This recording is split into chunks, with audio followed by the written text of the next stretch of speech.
Bom, em primeiro lugar, boa tarde a todos. Gostaria mais uma vez de agradecer pelo convite e tentar fazer uma explanação bem rápida da nossa situação no município, do que eu sei do estado de São Paulo e do Brasil. Os dados mudam de 30 em 30 minutos, para ser bem moderada no que eu estou falando. Então, é o que eu posso falar para vocês das nossas avaliações dos pacientes que passaram até às 0 horas, até às 6 da manhã de hoje, em todos os serviços de saúde que nós fazemos busca ativa, que são Hospital São Camilo, pronto atendimento da Unimed, UPA Municipal Nossa Senhora Aparecida, PAN Vila Martins e as 16 unidades básicas de saúde que nós temos. No momento, nós estamos com 58 casos suspeitos na cidade, porque esse aumento vai ser progressivo, porque nós estamos num estado de epidemia no país todo, ela já é no país inteiro. Até a semana passada era só no estado de São Paulo, que se falava em transmissão local, e o estado do Rio de Janeiro. Hoje não, já é decretado um estado de epidemia no país todo. E aí caímos na situação da realização de exames ou não. O que significa isso? Quando nós já sabemos o que está circulando de vírus ou de uma bactéria que tenha disseminada na comunidade, não faz mais o sentido de se ficar se fazendo exames de qualquer pessoa que tenha uma síndrome gripal ou uma infecção de vias aéreas superiores, como nós dizemos. Não faz mais esse sentido, porque nós já sabemos o que está circulando, que é o SARS-CoV-2, que é o vírus que causa a doença Covid-19. Então, agora, qual é a orientação que veio do Ministério da Saúde? O SUS, como vocês sabem, ele é um sistema único, hierarquizado. Então, nós temos que seguir a hierarquia do Ministério da Saúde. Ministério da Saúde, Secretaria Estadual de Saúde, Secretarias Municipais de Saúde. Nós seguimos a mesma cartilha do Ministério. Então, qual a orientação que nós temos hoje? Coleta de material para processamento de exames só para os casos graves internados. Graves internados, não. Para os casos internados. Nem todas as pessoas que estão internadas estão com uma forma grave. Existem as formas leves, as moderadas e as formas graves. As formas leves vão ser atendidas nos nossos serviços de saúde, tanto da rede pública quanto da rede privada. A orientação do Ministério é que se siga todo mundo o mesmo passo. Então, a gente calcula que 80% das pessoas que forem ter algum sintoma gripal que se enquadre como um Covid-19 vão ser formas leves. Então, qual é a orientação?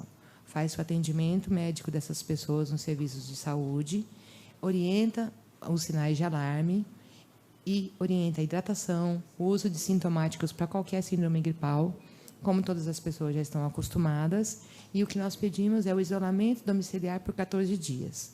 A única maneira efetiva que se encontrou até agora nos países onde já teve transmissão comunitária mais do que a gente, foi promovendo o isolamento domiciliar das pessoas, que é a única maneira que a gente consegue de achatar essa curva. Nós estamos numa curva ascendente de casos, de suspeitos, então a maneira de achatamento dessa curva, os outros países, o único teste que foi feito e que deu certo foi isso.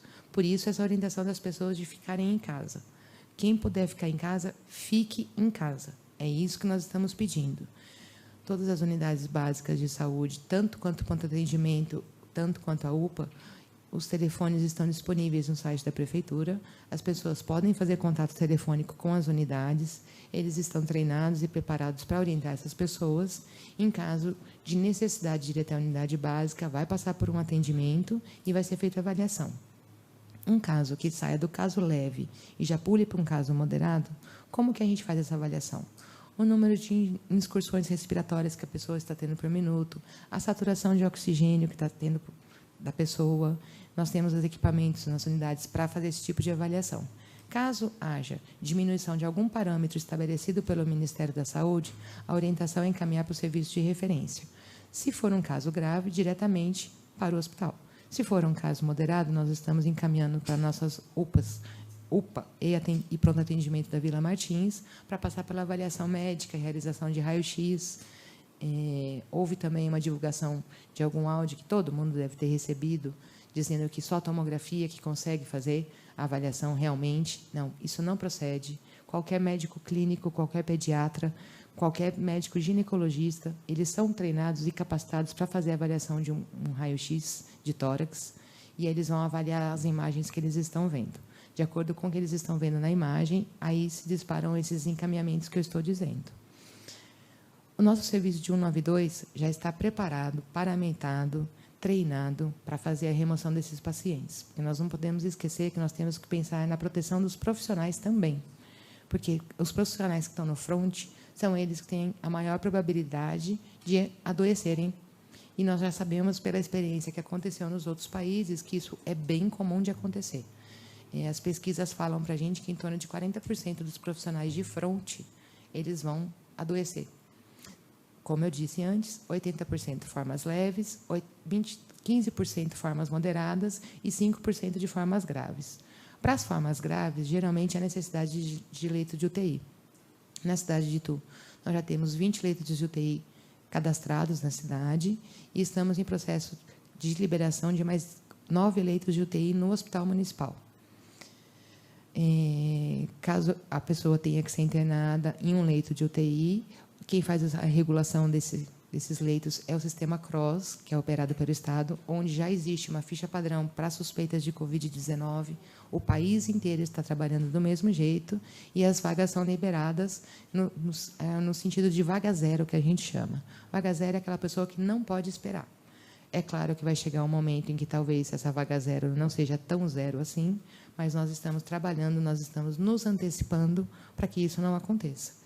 Como nós não temos nenhum caso confirmado na cidade ainda, então eu posso falar com essa tranquilidade para vocês que nós nos antecipamos para que isso não aconteça, esse colapso na rede de saúde. As medidas restritivas já estão aí, a partir de hoje estão todas em vigor já. A nossa equipe de segurança está na rua para estar orientando as pessoas, controlando realmente os estabelecimentos que podem estar abertos e os que não podem estar abertos. As nossas equipes de saúde estão trabalhando normalmente nas unidades, com as consultas que já existem em agendamento. O que nós orientamos para a população? Caso a pessoa esteja bem, não haja necessidade de passar por uma consulta ou passar por uma avaliação, por exemplo, no caso das crianças, a gente tem a puericultura, o programa de puericultura. Tem uma avaliação para pesagem, para ver estatura, perímetro cefálico. No início, nos 4 primeiros meses, é mensal essa avaliação. Aí, depois, ela apura com 6 meses, 9 meses, 12 meses. Então, as crianças que são de baixo risco, que também a gente está orientando as unidades a fazerem contato com essas mães ou com as pessoas que estão na agenda. Se tiver tudo bem, não for nenhuma necessidade, é uma consulta eletiva, e a gente está orientando para que as pessoas não venham. Caso ela queira vir até a unidade, ela vai ser atendida, as agendas não estão suspensas, os profissionais estão lá no seu horário de trabalho à disposição para atender, mas a gente está pedindo essa colaboração da população, porque o que a gente precisa agora é evitar o fluxo de pessoas pela rua, evitar aglomerações, pelo que eu tinha dito inicialmente, pela experiência que nós temos de outros países, que a única forma de contenção foi quando fez a contenção das pessoas em suas casas. Realmente é uma situação nova para todo mundo, não é só para o Brasil, é para o planeta Terra, como disse o ministro ontem. E estamos todos aprendendo a lidar com isso, é mais uma epidemia que estamos tendo, eu tenho certeza de que nós vamos passar por essa fase, agora não é o momento da gente alardear pânico. Por favor, eu solicito a vocês, como vocês são pessoas públicas, que disseminem essa informação, que não há necessidade das pessoas entrarem em pânico, que os serviços de saúde estão prontos para atender as pessoas estão sendo atendidas, as pessoas que precisam de internação estão sendo internadas, inclusive, não somente os casos de necessidade clínica para uma internação, porque é uma avaliação clínica que é feita, ou com exames laboratoriais, para saber se essa pessoa precisa de internação ou não. Existe também o critério social para uma internação. Tem pessoas que não têm como fazer um isolamento domiciliar, tem pessoas que moram na rua. Então, nós temos que internar essas pessoas também. Então, que fique claro, isso está sendo realizado no município. Ontem mesmo, nós fizemos uma internação de um critério social, não era um critério clínico. A pessoa está internada no hospital municipal, mas por critério social. Ela está bem, mas ela não tem como promover esse isolamento domiciliar num domingo à noite para ela. Então, hoje já acionei a equipe da assistência social do município, que se deslocou até o domicílio para saber se tem condição da gente dar alta para essa paciente ou não. Hoje nós temos, como eu disse para vocês, 58 casos suspeitos. No final de semana, nós tivemos um óbito de uma moça que repercutiu muito na cidade. A moça era uma moça que tinha uma doença de base, ela tinha lúpus. Ela já vinha, desde dezembro, sofrendo muito com a doença, com vários sintomas respiratórios, e eu acho que houve um sensacionalismo. Nem posso julgar se houve uma má intenção da parte do jornal ou não. Não posso julgar isso, porque então, todas as pessoas estão muito apavoradas. Mas houve essa divulgação, que foi por coronavírus. Não existe em nenhum momento na declaração de óbito nessa moça essa suspeita de coronavírus. Ela tinha já uma doença de base, ela já não estava bem há algum tempo, e não houve nenhum respeito aos próprios familiares. Porque o que acontece? É uma situação triste, difícil, mas que nós precisamos encarar. Todos os velórios, independente de qual seja a causa de morte, a duração máxima são de 2 horas. E caso haja uma suspeita de Covid-19, não existe velório. O sepultamento é feito imediatamente. É muito triste, é muito difícil. As pessoas que estão em leito de UTI, elas estão proibidas de receber visita, não podem receber visita. Então, pode acontecer o que vocês já viram na mídia, na televisão. Quem assiste canais que são confiáveis, já viram situações lamentáveis na televisão. É muito triste, realmente é muito triste.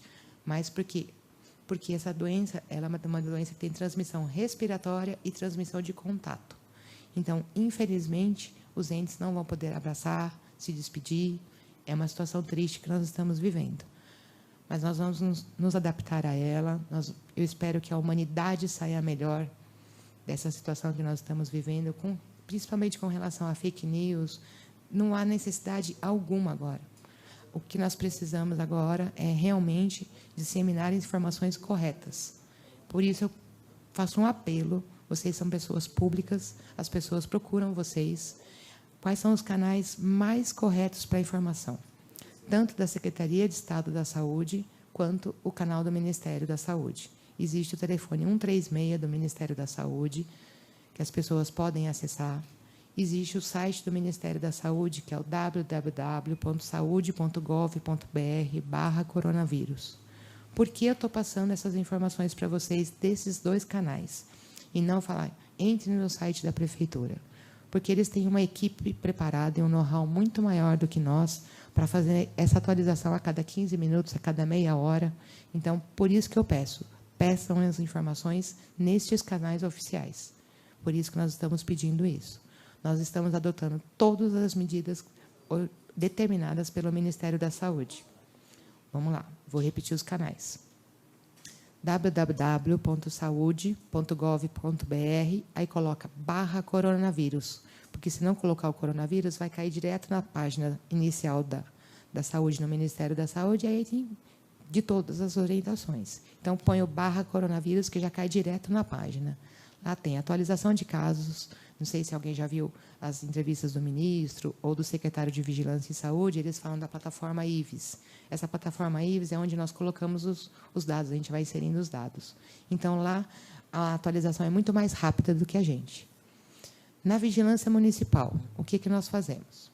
Nós fazemos a busca ativa em todos os serviços, como eu disse inicialmente, abrimos as investigações, porque o que pode acontecer?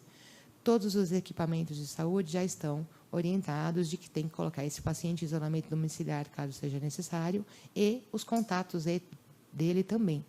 Os contatos íntimos e prolongados. O que quer dizer isso? Porque senão as pessoas vão entrar em pânico, achando, eu conversei com tal pessoa, eu tive com tal pessoa.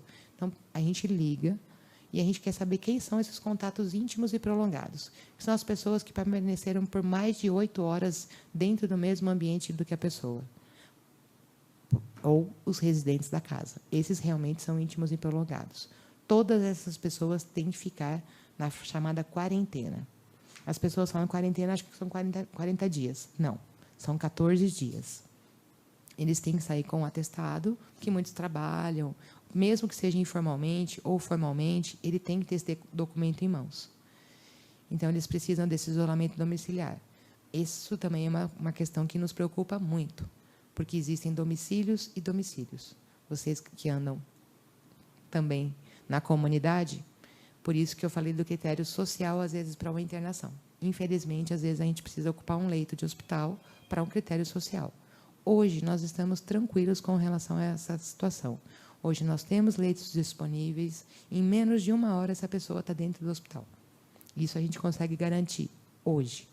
Todas as informações que eu estou passando para vocês, vale para hoje. Pode ser que amanhã o mundo vire. Vocês estão vendo que cada dia é um dia.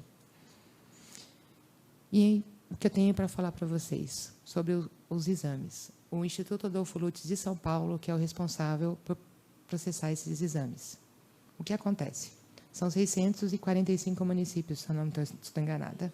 Então, os 645 municípios estão encaminhando exames para o Instituto Adolfo Lutz. Eles têm uma capacidade instalada que não é para atender uma demanda desse porte. Então, inicialmente, quando eu encaminhei meu primeiro caso suspeito, que foi no dia 26 de fevereiro, eles me pediram um prazo máximo de 5 dias úteis para liberar o resultado. Hoje, eles já não estão mais dando prazo. Então, a gente está sem saber se temos caso positivo na cidade ou não. O que eu sei falar para vocês, com certeza, que eu já tive 3 suspeitos que foram descartados laboratorialmente pelo Adolfo Lutz. Os outros ainda não temos resultados de exame. Desses 58 suspeitos que eu falei, nem todos coletaram o exame, porque foi o que eu falei. As formas leves, desde o dia 17, não se colhe mais exames. Só das formas que estão dos casos moderados e graves. E o que foge a essa regra da forma leve? Somente para profissionais de saúde que atuam no fronte de atendimento. Mesmo que ele tenha uma forma moderada, nós vamos coletar a amostra desses profissionais, porque para fazer o estudo da circulação viral. Não sei se eu fui clara, se ficou alguma dúvida. Estou aqui disposta a responder as perguntas que existirem. Essa noite nós tivemos um óbito no Hospital São Camilo. Com certeza essa informação vai circular. Era um senhor de mais de 80 anos. Ele tinha uma neoplasia de base. Ele tinha uma insuficiência renal crônica de base. E a gente sabe que o curso de uma doença, dessas doenças de base é realmente levar para uma insuficiência respiratória. Mas, como nós estamos na situação que nós estamos, foi coletada a amostra desse paciente e foi encaminhado hoje para o Instituto Adolfo Lutz. Se circulou alguma notícia de que morreu de coronavírus, ainda não sabemos. Ele está nos nossos suspeitos. Então, nós temos 2 óbitos, que foi a moça que morreu na cidade de Salto, que era residente de Itu, que foi no sábado, e este senhor que faleceu ontem. Esse caso do Panavila Martins foi um caso da internação social de ontem. Pelo critério social, porque nós não sabíamos qual era a condição do domicílio dela. Nem sei responder para a senhora se ela ainda está no hospital ou se ela já foi liberada para o domicílio. Não, ela está bem, ela é um caso leve, ela foi para a internação pelo critério social, por ser domingo à noite, e nós não tínhamos como saber qual era a condição do domicílio dela. A assistência social já deve ter se deslocado até a residência dela, que foi passado isso pela manhã, mas pela manhã eu fiquei circulando os pontos de vacinação, então eu não tenho essa resposta, se ela já teve alta do hospital ou não. A alta hospitalar dela depende só da avaliação social. Clinicamente, ela está bem. Eu que agradeço pelo questionamento, que foi um tema que eu esqueci de abordar na minha fala, que é o seguinte: com relação ao uso de máscara, álcool gel, são os EPIs, que são os equipamentos de proteção individual. Nesse momento, qual que é a orientação que nós estamos dando? Aliás, nós não, o Ministério da Saúde. Equipamento de proteção individual, já existe uma normativa desde 2010, que todos os profissionais de saúde teriam por obrigação de saber. Qual é a orientação? Uma pessoa que vai apenas conversar com um paciente suposto infectado por Covid-19, qual é a orientação? O paciente tem que usar uma máscara cirúrgica, qualquer sintoma gripal. A gente coloca uma máscara cirúrgica no paciente. O profissional que vai somente conversar para saber a situação dele, se realmente ele enquadra num caso desse, ou que vai fazer a avaliação da frequência respiratória, temperatura e ver, a gente vai colocar o oxímetro que a gente fala, para saber a oxigenação que a pessoa está tendo, ele não tem a necessidade de colocar uma máscara N95, só uma máscara cirúrgica. E ele mantendo uma distância de 2 metros, nem essa máscara seria necessário. Com relação ao avental, ao óculos, ao gorro, luva, isso... e eu esqueci de falar da luva. A luva é importante, porque se ele for como ele vai ter que aferir a temperatura, como ele vai ter que ver os sinais vitais da pessoa, então, luva e máscara cirúrgica, inicialmente. Aferir os sinais vitais, viu tudo. Se for fazer uma coleta de exame, ou realizar algum procedimento que gere aerosóis, que a gente fala, ou realizar intubação, aí sim há necessidade da máscara N95. Senão, não há necessidade alguma de se usar uma máscara N95. As pessoas estão usando máscara N95 indiscriminadamente. Por isso que houve o adoecimento. E quando a gente fala que a nossa expectativa de que 40% dos profissionais possam se infectar, não é pela situação do Brasil, é pelo que aconteceu nos outros países onde nós vimos. É claro que nós estamos com uma vantagem.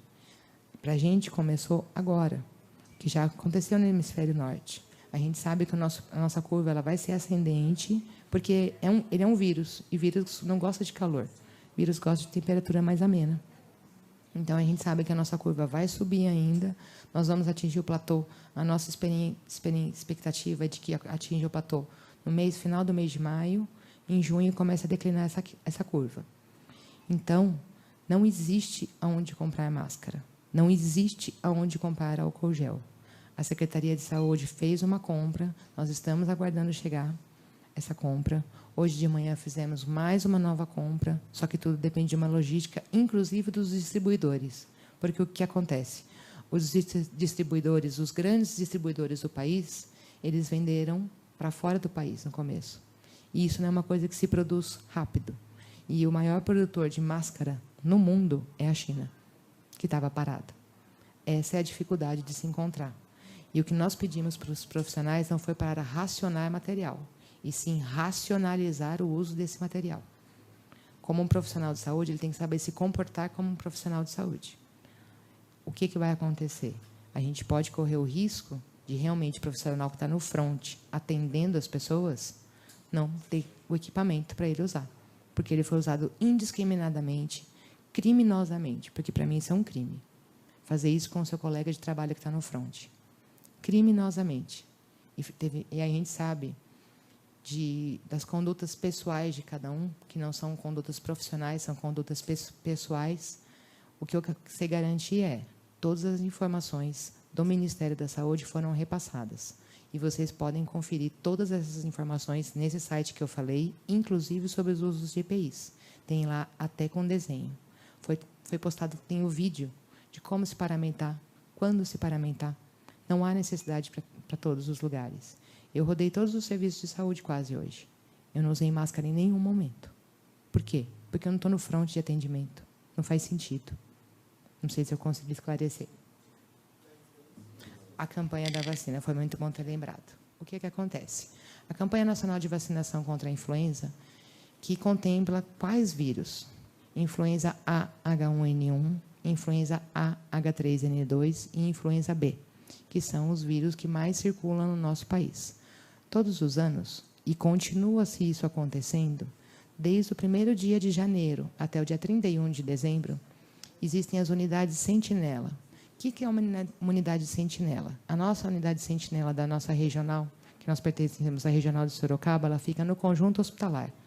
Toda semana, 10 pessoas que têm síndrome gripal, não é síndrome respiratória aguda grave, que têm síndrome gripal, são coletadas amostras para a gente saber quais cepas estão circulando no nosso país. E aí que se produz a vacina dessa época que tem em circulação. Então, esse ano, nós temos essas cepas na nossa vacina.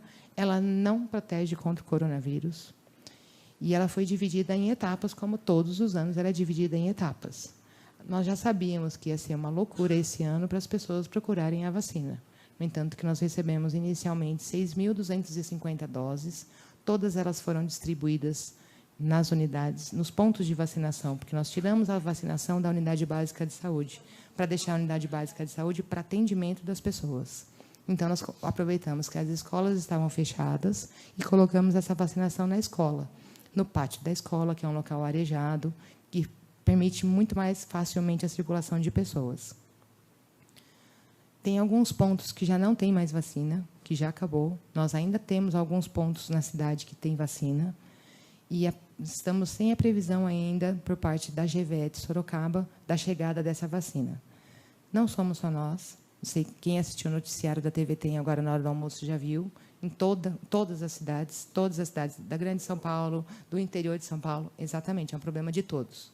Então, estamos aguardando, assim que chegar, nós vamos colocar à disposição. Com relação às pessoas que têm dificuldade de mobilidade, as pessoas acamadas, o que nós estamos pedindo? Que façam contato ou com o Programa de Internação Domiciliar ou com o CAIME, que é o ambulatório, o Centro de Atendimento ao Idoso. E lá essas pessoas vão ser cadastradas com o endereço, telefone, os contatos, e qual é a dificuldade que a pessoa tem de mobilidade, se é uma pessoa acamada, porque nós vamos fazendo a vacina assim que ela chegar. Aliás, eu gostaria de agradecer, a Câmara Municipal nos disponibilizou 4 carros para fazer esse trabalho. Nós temos também os nossos carros da nossa frota. Nós temos equipe, temos seringa e agulha, temos algodão, temos tudo, só não temos a vacina. Assim que ela chegar, como sempre. Mas é uma questão de logística. A gente sabia que ia ser uma loucura. Vacina não é uma coisa que se produz assim de uma hora para outra, entendeu? E quando iniciou-se pela Fiocruz a produção da vacina, pelo Instituto Butantan, não existia esse pico que estava. Eles estão, acho que, sei lá, triplicando, quadruplicando a quantidade, a capacidade instalada que eles têm de produção de vacina, mas existe toda uma questão de logística. Então, demora. Por isso que foi dividido. A primeira etapa ela dura 30 dias.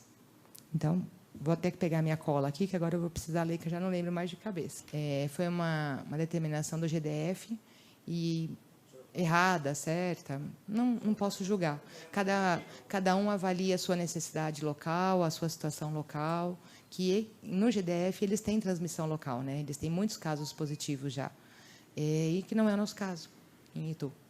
E também não recebemos nenhuma ordem do governo federal para isso. Olha, Lúcia, a questão... É uma ideia que realmente nós vamos implantar, já está instalação de tenda e tudo mais, só esperamos chegar a vacina. Os profissionais nós temos, a seringa nós temos, a agulha nós temos, só não temos a vacina. Assim que chegar, realmente nós vamos fazer isso, porque assim a pessoa não precisa nem descer do carro, evita aglomeração e tudo mais. Mas só quando chegar a vacina. Então, eu vou informar vai ser divulgado pelo setor de serviço de comunicação da prefeitura, vai ser divulgado, inclusive, da vacina das pessoas que vão ser feitas no domicílio. Nós vamos divulgar isso. Mas a gente já pede para as pessoas, já podem ligar nos 2 serviços que eu falei, tanto no CAIME quanto no Programa de Atendimento Domiciliar. As pessoas já vão se cadastrando, porque nós também já vamos conseguindo montar a nossa escala, de acordo com a prioridade de cada caso. Porque existe uma pessoa que ela está acamada, mas ela não tem, por exemplo, uma doença pulmonar obstrutiva crônica. Então, quem tem algum problema pulmonar, esse vai pulando na nossa frente, na fila. Então, pode acontecer de vocês receberem reclamação. Ah, veio em tal lugar, ah, não foi em tal lugar. É pela prioridade clínica. Então, a gente tem os médicos que estão avaliando isso. Nós temos a doutora Sandra no CAIME, que ela é muito disposta. Ela está com a gente nessa batalha também, está muito preocupada com a situação, então ela já tem 870 pessoas que são dela, lá do ambulatório, para fazer essa vacinação no domicílio. E ela está avaliando todos os outros casos que estão entrando lá pelo CAIME. No programa de atendimento domiciliar, nós também temos médicos, temos equipe de enfermeiros para avaliar quem vão ser os casos priorizados, mas garanto que até o final da campanha nós vamos imunizar todo mundo. Mas eu queria deixar claro quais são as etapas. A primeira etapa começou hoje, para as pessoas que têm 60 anos de idade ou mais e para os profissionais de saúde. A segunda etapa vai começar a partir de 16 de abril, para os professores, portadores de doenças crônicas não transmissíveis e para as forças de segurança. Esse é um problema grande, porque nós estamos pedindo para as forças de segurança irem para a rua, para ajudarem as pessoas, evitarem a aglomeração de pessoas, mas, por enquanto, não houve nenhuma ordem do governo estadual nem do governo federal para que se mude esse cronograma. A gente está tendo vários questionamentos sobre isso, já que eles têm que ir para o fronte de atendimento, e eles acham que eles têm o direito de tomar agora. Talvez fosse até o caso, mas temos que saber se temos vacina para isso, mas nós temos que cumprir o cronograma do governo estadual e governo federal. Se houver alguma alteração, nós alteramos no município também. Mas, por enquanto, profissionais das forças de segurança e de salvamento só entram na vacinação a partir de 16 de abril. Então, a partir de 16 de abril, professores, portadores de doenças crônicas e das forças de segurança e salvamento. Na terceira etapa, que é a partir de 9 de maio, que culmina com o dia D da campanha de vacinação, vão entrar as crianças de 6 meses até menores de 6 anos de idade, as gestantes, as puérperas, que são as mulheres que tiveram até 45 dias de pós-parto. Não precisa ser necessariamente um parto, pode ser um aborto. Ela não precisa ter parido, ela pode ter abortado, ela entra como uma puérpera. E os adultos na faixa etária de 55 a 59 anos. Vereador Normino, por favor. Só não sendo redundante, Lúcia, até nessa questão a gente está mais preocupado hoje com a questão das informações mentirosas, maldosas, do que a própria pandemia. Está causando pânico, as pessoas... Eu vejo que há um segmento muito interessado em distorcer as informações e causar o caos, promover o caos e promover realmente o pânico. Quanto a essa questão da Vila Martins, até para você deixar registrado aqui na casa as informações oficiais, quais os canais dessas informações, onde o cidadão realmente pode acreditar na informação verdadeira quanto a dados, quanto aconteceu ou não aconteceu. Com relação aos dados do município, quem passa todos os dias para o setor de comunicação da prefeitura é a vigilância epidemiológica, sob a minha responsabilidade. Sou eu que sou a fonte de informação de todos os dados que me informam. A Covid-19 é uma doença de notificação compulsória, ou seja, todo profissional de saúde que atender um caso suspeito tem por obrigação informar a vigilância epidemiológica do município. Unicamente para a vigilância epidemiológica. Para o cidadão não há necessidade. Para o próprio paciente, sim. E para os seus contatos, sim. Porque eles têm que saber o risco que eles estão correndo. Agora, para outras pessoas, aliás, é proibido. Então, é isso que eu ia falar.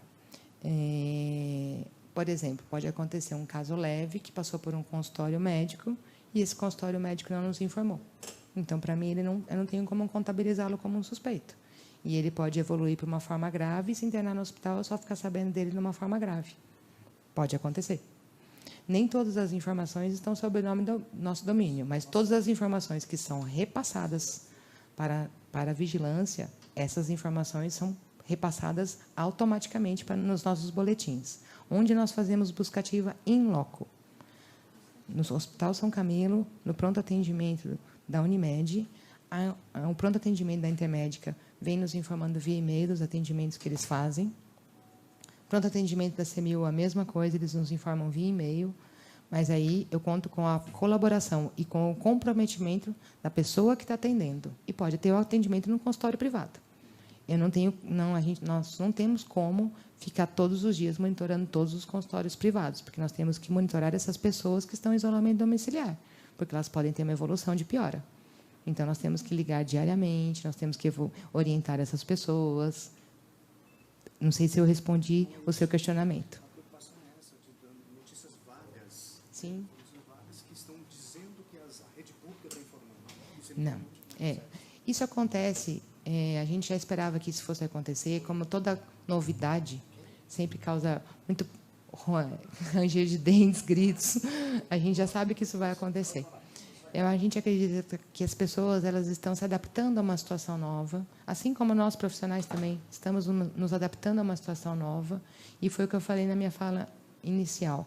Eu espero que isso venha para mudar alguns conceitos da humanidade. Vamos aproveitar esse canal, então, para tentar informar melhor as coisas. Deixar muito claro, primeiro, que o Hospital São Camilo é um hospital de gestão estadual e não municipal. Embora ele esteja dentro do nosso município, ele não pertence ao nosso município. A gestão que nós fazemos é do Hospital Municipal de Itu. Esse pertence à gestão municipal.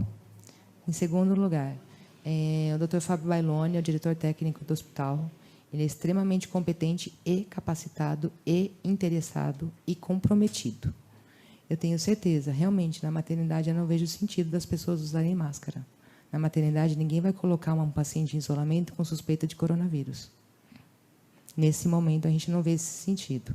Quanto às cirurgias eletivas que ele realiza, porque a cirurgia de catarata é uma cirurgia eletiva, se ele tem capacidade instalada de fazer isso sem causar prejuízo nenhum à população, o que eu posso garantir é todas as solicitações de vaga zero que foram feitas para ele foram atendidas para o Hospital São Camilo. Isso eu posso te garantir. E a maternidade, ela não atende só a cidade de Itu, ela atende 48 municípios, porque ela tem uma UTI neonatal. Ela é um hospital de referência. Não sei se respondi o questionamento dos seus amigos, mas é o que eu posso responder do que eu sei até agora. E posso falar do comprometimento do Dr. Fábio Bailoni com isso. Eles têm estado permanentemente em reunião conosco, e esse desenho de leitos não sai da cabeça dele, é da Secretaria Estadual. Ele cumpre uma ordem da Secretaria Estadual. No entanto, que vocês já devem ter ouvido que os leitos de UTI foram todos confiscados, independente se ele seja privado ou público. Tanto que eu citei 20 leitos de UTI, porque lá ele tem 10 leitos SUS e 10 leitos para privado. Estão todos à disposição. Eu não citei 10 leitos de UTI, citei 20. Vou começar pela segunda, que talvez seja mais fácil de responder. Não sabemos por enquanto. Tá? Nada confirmado ainda. Existe essa suspeita, sim, de uma recontaminação pelo que está acontecendo na China. Mas, por enquanto, para a gente ainda está descobrindo os primeiros casos, né? Os segundos, esses aí, né, nós não chegamos nesse ponto ainda. E ainda não tem nenhuma pesquisa definitiva sobre isso. A gente só trabalha com um dado depois que uma pesquisa ela é publicada. Ela é publicada, essa pesquisa, e a gente pode assumir esse dado. E com relação às empresas, a orientação que eu dou é: façam contato com a vigilância sanitária do município. Essa parte é com a vigilância sanitária. A vigilância sanitária orientou todo o comércio, mandou comunicados para condomínios, hotelaria, até supermercados. Eu não vou lembrar todos agora, porque foram eles que fizeram isso, mas o contato vigilância sanitária. Eu que agradeço a oportunidade. Me desculpa pela brevidade, mas a situação requer isso. Eu me disponho depois, se a gente tiver um tempo maior, se vocês quiserem, a gente vou ter dados mais atualizados, vou ter mais informações precisas, depois de pesquisas. Vocês devem estar ouvindo muito falar sobre medicações que estão em testes e tudo mais. São todos testes ainda. Ainda não tem nenhuma pesquisa publicada. Tá bom? Obrigada, viu?